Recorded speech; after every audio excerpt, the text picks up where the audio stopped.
A very good evening everyone, this is Seema your polity educator. आज हम class 12th का chapter 6 part 2 पढ़ने वाले हैं, संयुक्त राष्ट्र संघ में सुधार। तो संयुक्त राष्ट्र संघ में सुधार की क्या ज़रूरत है, क्या आवश्यकताएं हैं और इसमें सुधार करना क्यों ज़रूरी है, उन कंडीशंस के बारे में आज हम पढ़ने वाले हैं। तो अगर आपने पार्ट 1 की वीडियो नहीं देखी तो पहले पार्ट 1 की वीडियो देख लीजिए, उसके बाद पार्ट 2 की वीडियो देखिए। तो चलिए स्टार्ट करते हैं। बदलते परिवेश में ज़रूरतों को पूरा करने के लिए किसी भी संगठन में सुधार और विकास करना लाजिमी है। संयुक्त राष्ट्र संघ के सामने दो तरह के बुनियादी सुधारों का मसला है।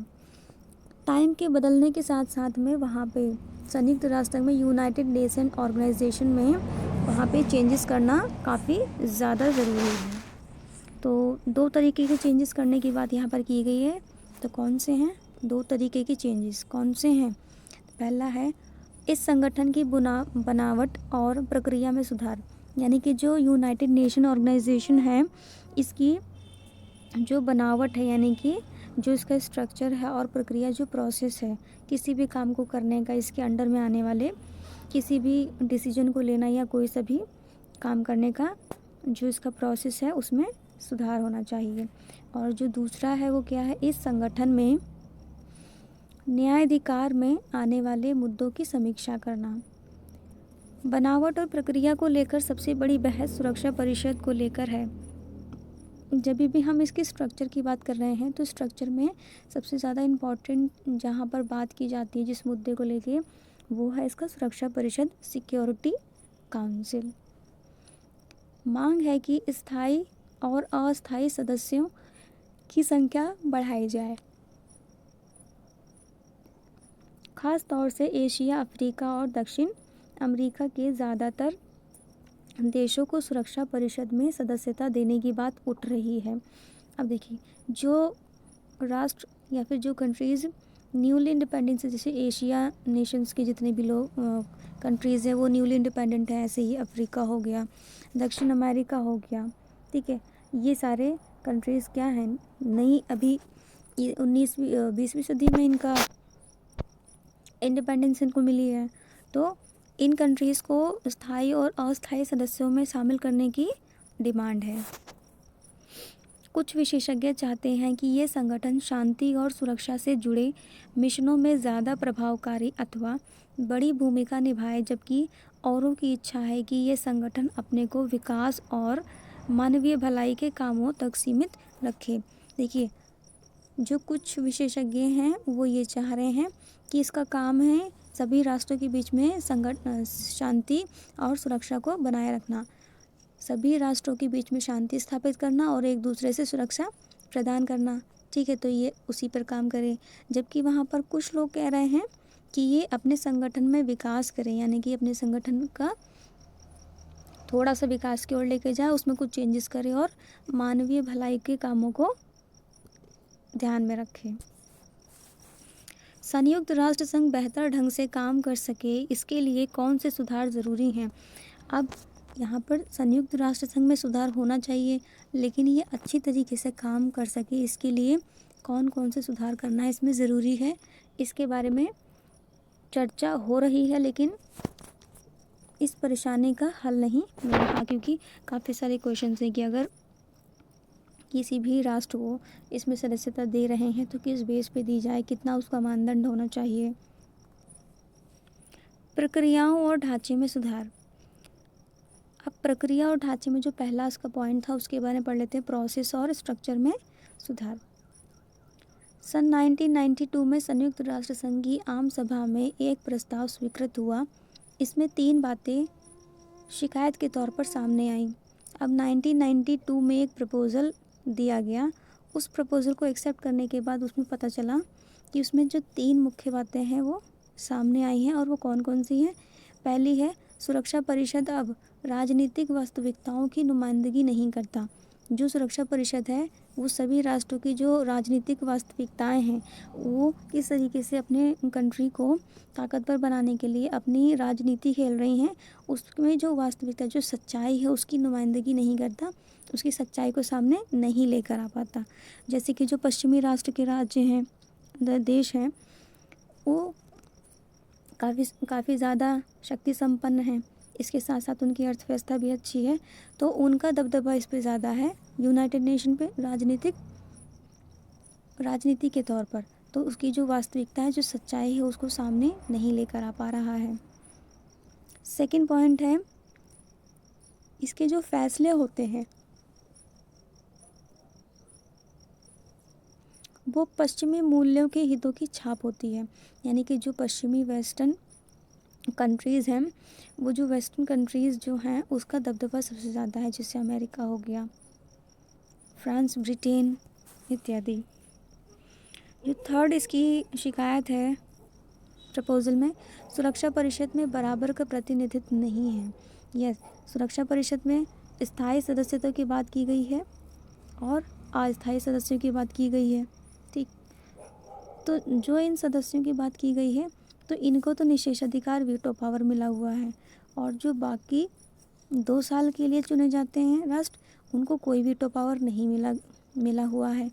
इसके साथ साथ में कुछ ऐसे राष्ट्र हैं जो अभी विकासशील हैं, तो वो विकासशील उस सीमा तक नहीं पहुंच पाए हैं कि उनको एक प्रतिनिधित्व का अवसर प्राप्त हो। तो यहाँ पर यही कह रहा है कि बराबर का प्रतिनिधित्व प्राप्त नहीं है।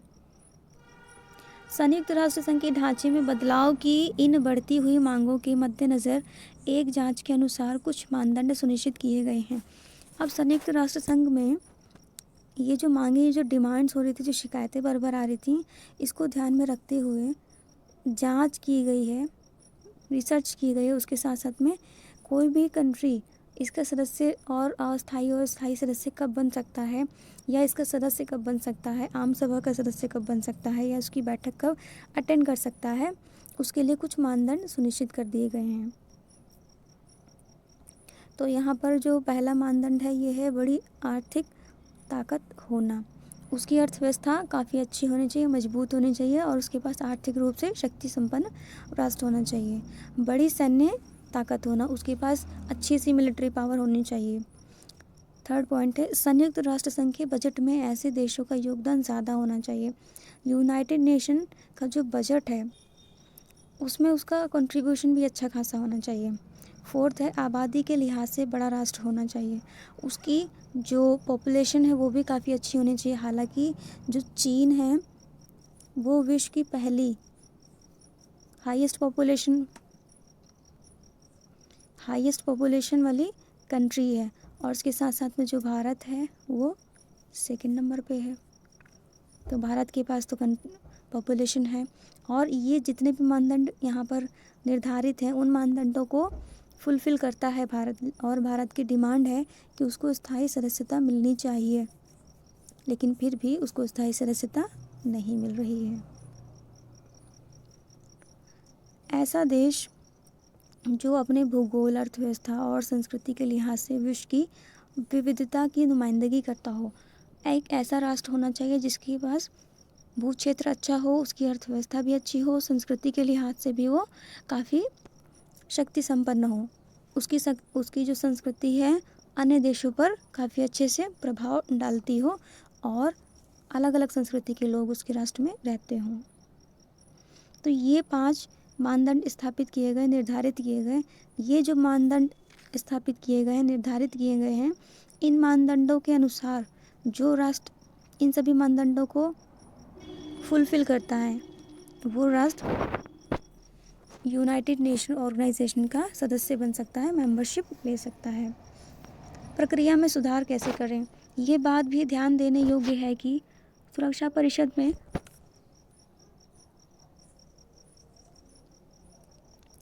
सुरक्षा परिषद की सदस्यता के लिए किसी देश की अर्थव्यवस्था कितनी बड़ी होनी चाहिए, अथवा कोई राष्ट्र संयुक्त राष्ट्र के बजट में कितना योगदान करे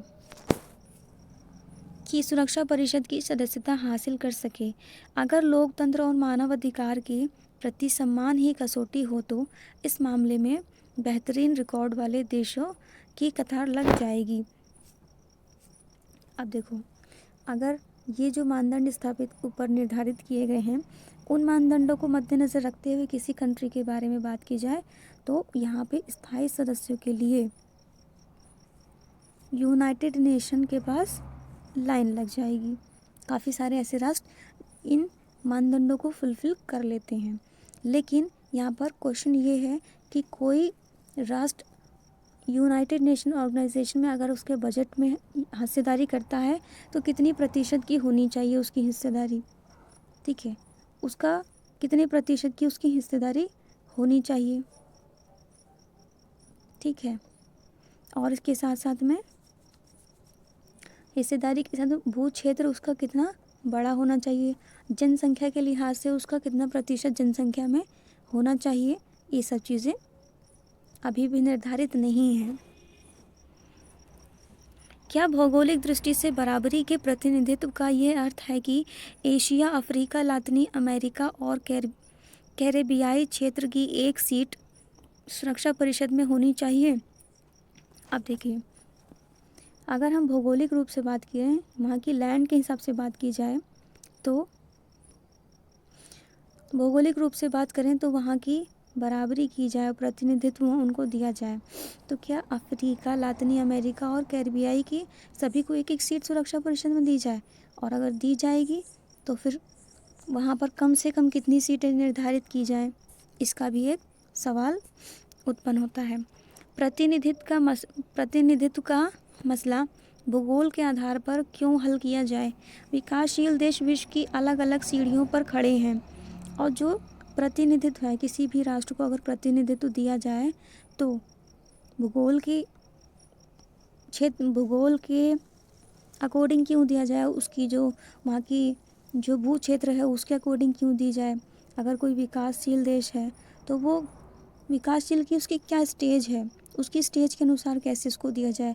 अगर कोई संस्कृति को लेकर चल रहा है कि उसकी संस्कृति का अच्छा प्रभाव पड़ता है अन्य कंट्रीज़ पे, अन्य राष्ट्रों पर, तो उसकी संस्कृति के प्रतिनिधित्व, संस्कृति के आधार पर उसको प्रतिनिधित्व दिया जाए तो क्यों दिया जाए। ये सारे सवाल अभी भी यूनाइटेड नेशन ऑर्गेनाइजेशन में सॉल्व करने के लिए हैं।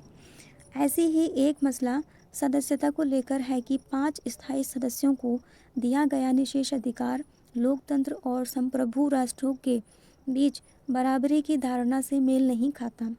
अतः ये संयुक्त राष्ट्र संघ के लिए उचित या प्रासंगिक नहीं है। सॉरी फ्रेंड्स, यहाँ पर डबल हो गया है, यहाँ पर एक बार ही लिखना है संयुक्त राष्ट्र संघ, दो बार हो चुका है, एक यहाँ एक यहाँ पर, ठीक है, तो आपको एक ही बार लिखना है नोट्स में। तो देखिए, यहाँ पर अगर बात कर रहे हैं कि हम जो 5 स्थायी सदस्य हैं, उन 5 स्थायी सदस्यों की सदस्यता हम छीन लें, तो क्या वो 5 स्थायी सदस्य इस यूनाइटेड नेशन ऑर्गेनाइजेशन में क्या अपनी सदस्यता को जितना पहले महत्व देते थे उतने महत्व देंगे? क्या ये और राष्ट्रों की बात जितनी पहले सुनते थे उतनी सुनेंगे? क्या ये यूनाइटेड नेशन ऑर्गेनाइजेशन में जितना बजट पहले बजट के लिए योगदान करते थे उतना करेंगे या उतनी बात इसकी सुनेंगे? ठीक है, ये भी सवाल है। सुरक्षा परिषद में 5 स्थायी और 10 अस्थायी सदस्य हैं। इन 5 स्थायी सदस्यों को मुख्य फायदा था कि सुरक्षा परिषद में इनकी सदस्यता स्थायी होगी और वीटो पावर प्राप्त होगी या फिर निषेधाधिकार प्राप्त है। वहीं अस्थायी सदस्य 2 वर्ष के लिए चुने जाते हैं। अस्थायी सदस्यों का निर्वाचन इस प्रकार होता है कि विश्व के सभी महादेशों का प्रतिनिधित्व हो सके। अब देखो, यहाँ पे जो स्थायी सदस्य हैं वो 5 हैं, ठीक है, 5 हैं, और ये कभी भी इनका निर्वाचन नहीं होता है। ये हमेशा ऑल टाइम के लिए 5 सदस्य ही फिक्स्ड हैं, ठीक है, फिक्स हैं। और अस्थायी सदस्य जो हैं ये 2 साल के लिए इनका प्रतिनिधित्व होता है और 2 साल के बाद ये रिटायर हो जाते हैं और दूसरे जो इनके यूनाइटेड नेशन ऑर्गेनाइजेशन के सदस्य राष्ट्र हैं उनको मौका मिलता है इसका प्रतिनिधि होने का।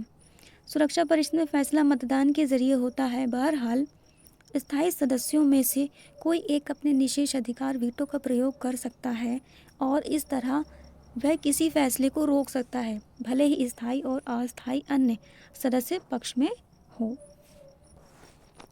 अब देखिए, वीटो पावर का मतलब ही यही होता है कि आपके पास कुछ एक्स्ट्रा पावर्स हैं। जैसे कोई कानून भारत, जैसे आपको बता दिया मैंने कि भारत को स्थायी सदस्यता देने के लिए कोई भी बात चली यूनाइटेड नेशन ऑर्गेनाइजेशन में, और सभी राष्ट्र तो राज़ी हो गए, मान गए, और वहीं पे चीन ने अपना वीटो पावर यूज़ कर लिया, क्योंकि चीन से और भारत से संबंध अच्छे नहीं हैं। तो चीन ने अपना वीटो पावर यूज़ कर लिया और भारत को स्थायी सदस्यता होने से इनकार कर दिया। ठीक है, ऐसे ही 5 में से कोई एक भी राष्ट्र अपना वीटो पावर यूज़ कर लेगा तो किसी अन्य मसले को वहीं पे रोक सकता है। ऐसा प्रतीत होता है कि विश्व अभी भी आमूलचूल परिवर्तन के लिए तैयार नहीं है और संयुक्त राष्ट्र संघ से स्थायी सदस्यता खत्म कर दी जाए तो कदाचित इस संगठन में ताकतवर देशों की कोई दिलचस्पी ना रह जाए और वह अपने मनमाने ढंग से व्यवहार करें। जो फर्स्ट वर्ल्ड वॉर हुआ, फिर सेकेंड वर्ल्ड वॉर हुआ, फिर कोल्ड वॉर हुआ, उससे जो विश्व है अभी भी उबर नहीं पाया है, और जो विश्व है कोई भी आमूलचूल परिवर्तन के लिए फ़िलहाल तैयार नहीं है। ठीक है, फ़िलहाल तैयार नहीं है।